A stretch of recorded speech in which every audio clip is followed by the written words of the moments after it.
Hey guys, a lot of people have been wanting me to kind of tell my story and what all happened with my wreck. So I have my notebook here because if you know me, you know my stories are absolute garbage.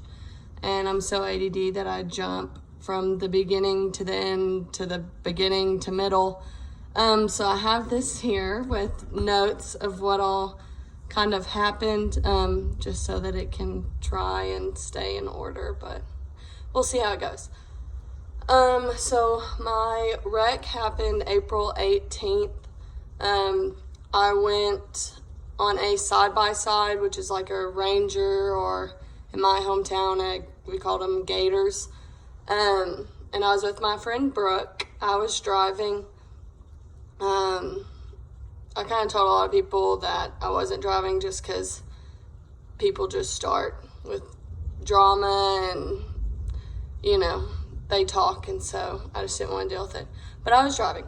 And we were going down a hill, and I saw ruts because it had previously rained before. And I was going about 20, which I've gone faster on a four-wheeler on my dirt road, so I thought that was normal. And I pushed the brake, and I could tell that it was starting to slide a little sideways. And so first thing in mind was to grab the wheel, which now I know that is not the first thing that you should do. But I kind of jerked a little bit, and I remember falling. Like, I remember in my head, oh crap, but I said something else. Sorry. And then I passed out, I guess, from impact or just pain. Next thing I know, I wake up and Brooke is out of the side-by-side. We both weren't wearing our seatbelts. If you're country at all, I don't know anyone that's really worn their seatbelt on a side-by-side. I mean, four-wheelers don't have it, so I figured, sorry, it's tornadoing. Here comes my ADD. But anyway, so I fell, she fell on top of me. I wake up, she's out of the side-by-side, and I was just kind of looking around, and then I saw my hand, and I could see my bone. Sorry, it gets kind of nasty. And I tried to move my fingers. I couldn't move my fingers. Like, my fingers weren't moving at all, and I'm like, oh crap. And so I yell for Brooke. Brooke comes around. I'm like, you have to get this off my wrist.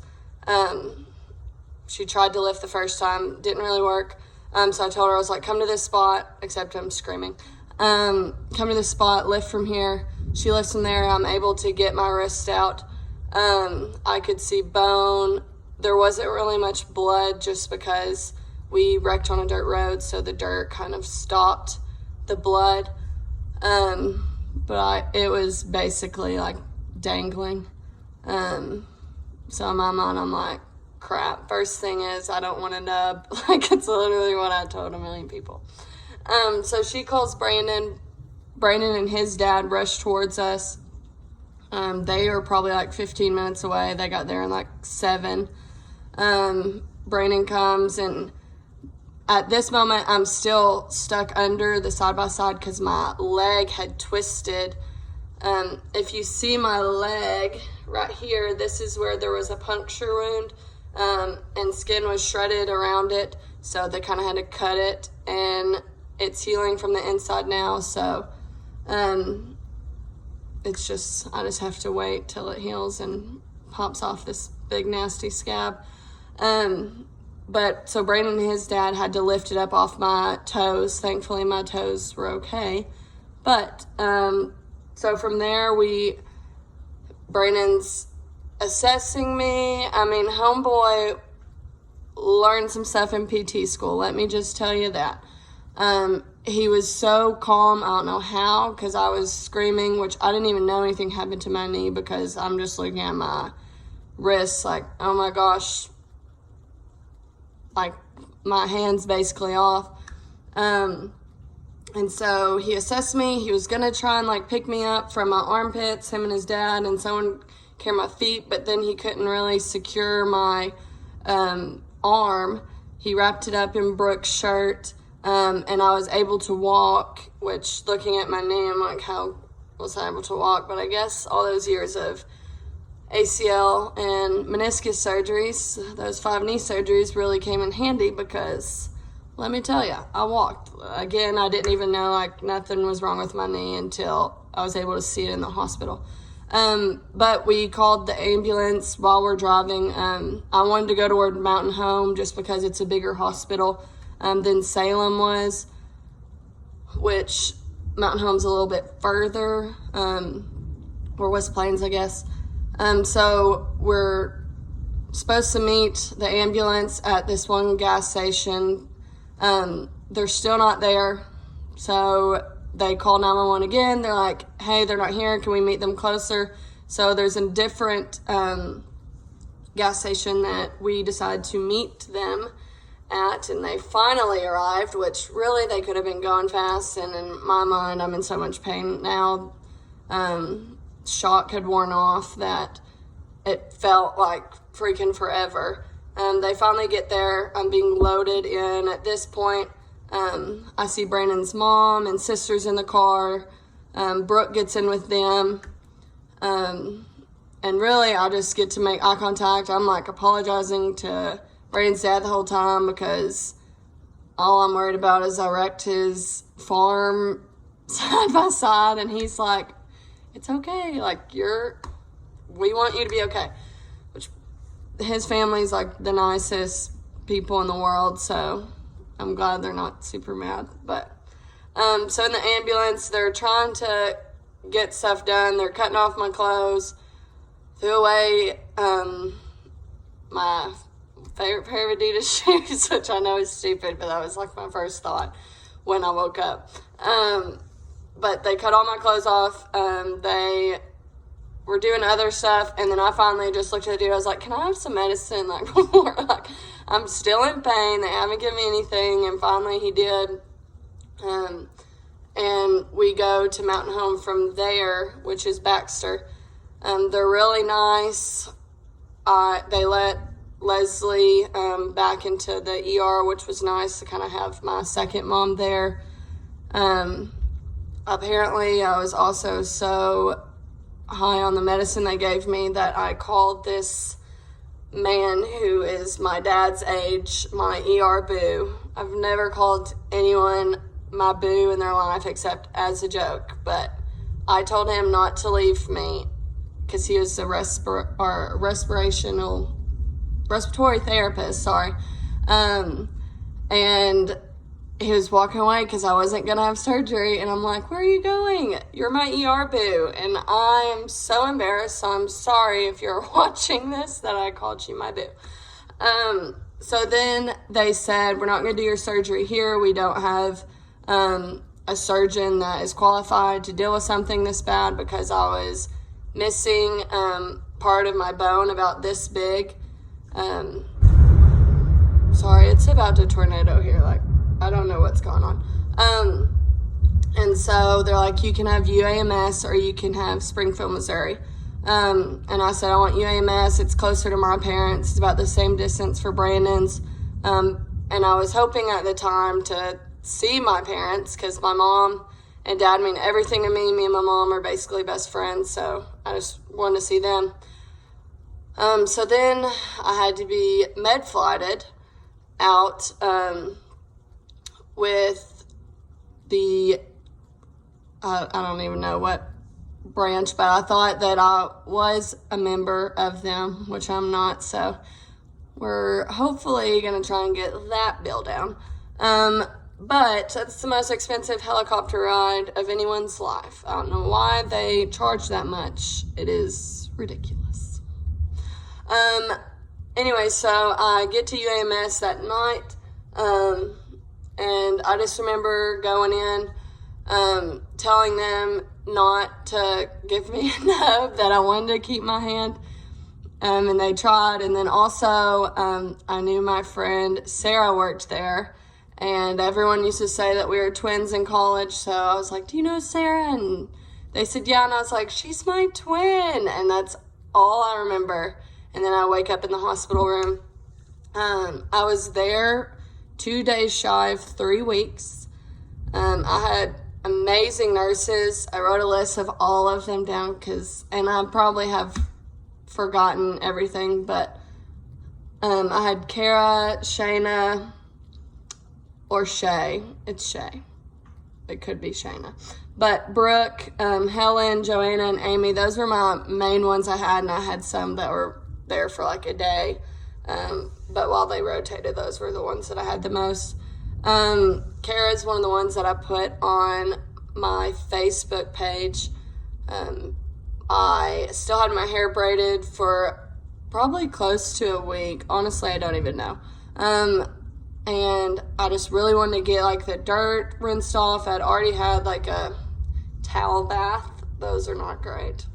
And I just wanted the dirt rinsed off because I just still felt icky and it was just really traumatic. And so she actually cut a little headrest part in one of those gray buckets and put foam on it so that she could wash my hair like the sink at a hair salon. I mean, it's crazy to have that. And she brought me food one time. Shay brought me food. She would sit in my room sometimes and just like talk to me because they talked all about COVID patients on TV, but they never talked about the people that don't have COVID. I couldn't have any visitors whatsoever for 3 weeks. It was probably the most miserable time of my life. Just to be alone for that long, but alone and also have like a traumatic experience is probably the craziest thing. And I don't know. I told my doctor one time that I was mad because people having babies got to have a person there, like their husband there. But I was losing something and I couldn't have my mom there like the day before or before I went into surgery. Like I had seen Brandon's family when I was leaving Mountain Home, but I mean, my mom couldn't see me this whole entire time. And even though I'm 25, about to be 26, like I still feel like a kid who needs her mom. And it was just really hard to like go through that. And we tried and FaceTime, but it's not the same as being there and, you know, having that hug from your mom. So I'm trying not to cry. Like it's, ugh. And then Helen, I figured out I had her daughter in one of my year-long classes, and she brought me food one time. We talked about her kids. There's a bunch of different, I mean, all my nurses have a story, but they were all really so nice and helped whenever I needed it. Like they were there. And so I'm really thankful for the ones I'm friends with on here. And if I didn't tag you, I don't mean anything by it. It's just hard to kind of remember. But y'all really made my stay like so much easier because it was miserable. I hope I never have to go back to UAMS ever again. Unless they give me a big coupon for all the bills I'm about to pay. Think about it. So my two surgeons were Dr. Bracey and Dr. Tate. When I tell you they are the best surgeons in the world, I truly mean it.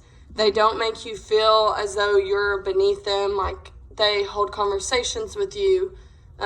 Even going until now, like my doctor's appointments, I always greet them with, "Hey bestie," and they say it back. Like they're so funny and nice, and they calm you down, and they're not just stuck up surgeons. Like they fought for me. They fought to get my mom there. They fought with their boss, argued with their boss. I'm telling y'all, like this is like some crazy weather right now. Sorry. And Dr. Bracey told me he did everything he could trying to get my mom here because it's a mental health thing. I mean, I'm choosing to lose my arm and I can't have anybody. That was probably the toughest thing is I had to tell the nurse, "Hey, I'm going to lose my arm." And I couldn't have I mean, she hugged me afterwards, but it's still hard to do that stuff without a visitor or Brandon. But I told Brandon if I can have someone, I'm going to choose my mom. No offense. Love you, though. But anyways, Dr. Bracey and Dr. Tate decided to do a Zoom call with my mom and Brandon and me because I had my computer delivered, so that was nice. And so we talked about pros and cons, keeping the hand. I would have 10 to 15 more surgeries. They would have to take a huge muscle from my back as well as a skin flap that's really big off my back. So my back would basically be destroyed. I could have chronic pain and be on pain pills for the rest of my life. I may never get function. The muscle in my hand was dead, so that's why they had to take so much muscle, is because I had a infection, and so it killed a lot of the tissue and the muscle that was in my arm and my hand, and so my bones weren't healing either because of that. Sorry, I can't even read my handwriting. And he also said that 100% he would bet that I would be back in a year to have it amputated anyways. But the thing that got to me the most was probably being on pain pills. I've had too many friends I've seen kind of go off the deep end with pain pills. I've had someone who I sort of dated, I guess, in college. He passed away from drugs. I just didn't want to go down that road just because I've seen so many people close to me, or I was close to at one point, kind of not get well. I've seen some that have completely, ventured off into doing something good after getting off of them, but not many. So I just didn't want to have to be on that. And he said that it would be the most, I would have most function, cutting my hand off and partial of my arm. So doing an amputation would be better. We asked him, if your kid was in this position, what would you want them to choose? Would you want them to fight for it, or would you say go ahead? And he said, I would want my kid to choose what would make them the most functional, and so he said that would be an amputation. He's like, but you're willing to do what you want to do. He's like, we'll help fight you for it or fight with you. He's like, but that's just our opinion. So they gave me the go-ahead to do whatever I wanted. They said, we've already got you down for surgery. If you want to keep your arm, he's like, tell them. If you want to go ahead with the surgery, tell them, and we'll do whatever. They're very encouraging throughout it. So I talked to my mom and Brandon, and I think we all decided based on what they said that amputation was the best. And so I told my nurse, I said, I want to do the surgery. And so they told them that morning, the next morning, I went in at 8 a.m. or I guess before, because my surgery was at 8. And I asked if Dr. Bracey and Dr. Tate could come in before so I could speak to them before I, had all these drugs in me.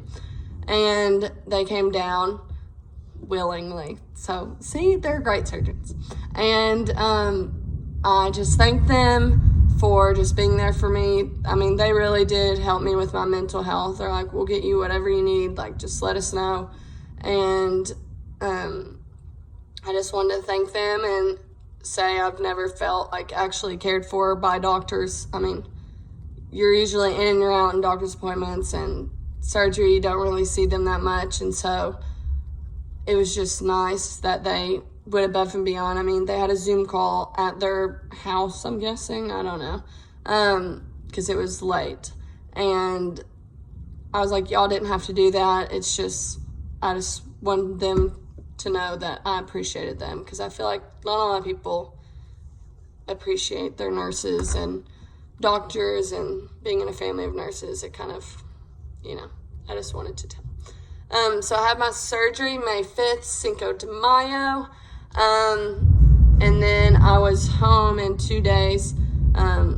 on the 6th, the next day, I was in so much pain. I had a drip of ketamine. I started from the lowest and then went up. And so the lowest didn't work. The medium felt like it was in my body, and it worked everywhere but my arm. And then we went to high, and I started vomiting, and it just wasn't that good. So we did a, what's it called? It's basically like they put like a little tube into your shoulder, and it kind of pain block. Or that's not even the word, but you know what I mean. And so nerve block, there we go. And so I had a nerve block, and that worked. And then the next day I had to go 3 hours without the nerve block for me to be able to go home. And I did 3 hours. I did 5, I think. And then I called my mom, and I was so excited. And I called Leslie and Brandon, and they drove home. I said that morning I had to go 3 hours, and they live 3 hours away from Little Rock. So they drove home. When I finally got to get out, my family greeted me. Brandon was the first one. We were bawling. Sorry to tell everyone that you have feelings. I know you love it. His mom was crying. My parents were bawling. My little brother was there. My older brother couldn't be there because he lives in Dallas. But he came whenever I went to my house. But I was really excited to see them because I hadn't seen my family at all this whole entire time. So getting to hug all of them again was really nice. I forgot to share my ADD. While I was in there for 3 weeks, till I got the amputation, my room had to be 80 degrees the whole entire time. It's just to keep blood flowing because I severed in veins and I severed an artery. I had to wear this bear hugger, which wrapped around my arm, and I could barely move my hands. Like when they'd ask every day for me to wiggle my finger, it would be like very faint. I couldn't really do my thumb at all. I have to give thanks where thanks is due. Some of y'all saw that on THV. I had a GoFundMe that raised over $21,000. Jennifer Blankenship, one of my work besties at Bryant Junior High, she started that alongside with my other 2 besties there, Chris Murray and Tanner Moore. And I'm so thankful for all that they've done throughout this whole entire time. They're not my only work friends, because I know some of y'all are getting a little sensitive when I just say them. So y'all know who you are. But they would FaceTime me in there all the time, and they made a gift basket and had it delivered with flowers along with some of my other friends. I mean, I had quite a bit of gifts in there and food and snacks, and I think they were getting a little mad, the people downstairs at UAMS, so they can deal with it. But it was just nice to feel so loved and thought of, and you know, you just go through the toughest things in your life and you see who steps up, but they still contact me every single week. We still FaceTime. I FaceTimed with Jennifer, Chris, and Tanner yesterday, I think. And so they're some of the realest friends that I've ever had, and I'm so thankful for each of them. But also, my friend Molly introduced me to a girl. I'm not going to say her name because she's a minor, but she had the exact same wreck as me 3 weeks before me. And so it was nice to have someone to talk to about it. We are in touch literally every single day. We talk every single day. So it's kind of like having a little sister throughout all of this. So I'm glad for all the people that have prayed for me. Pray for her too. But as far as I know, she's doing well, and she's got the best attitude towards this, and we both kind of, you know, just pick each other up when we're feeling down. We'll text each other all the time, like, do you ever just look at your arm and think, like, where it went or something like that? And so it's nice to have someone that's not, you know, 50 or way older than me to go through it with. And I mean, I don't know, I'm so thankful to have that friendship now. But anyways, if you have any questions, you can comment below the video and I will answer them. If not, continue praying. For the ones that ask me if I'm doing well, yes, I am. What else? Some things not to say. I tweeted about it, but please don't say, like, oh, you poor thing. Like, I know you mean well, and I appreciate it, but I'm not a poor thing. People that don't like being seen as weak, like, I've never considered myself weak. It just kind of burns a fire inside of me, and it makes me kind of not a happy camper. But that, or I had a lady come up to me shopping and say, how'd you get your ouchie? And I had to look back to see if there was a 4-year-old behind me on who actually had an ouchie. And I was like, are you talking to me? And I could just see Brandon's mom and my mom, like, looking at me and laughing because they knew that they were wondering when I was gonna, you know, use my sassiness, and I didn't. So y'all should be very proud of me. I became a lot more patient throughout this, I'd have to say. No, I do not have a job yet down here. I'm just kind of,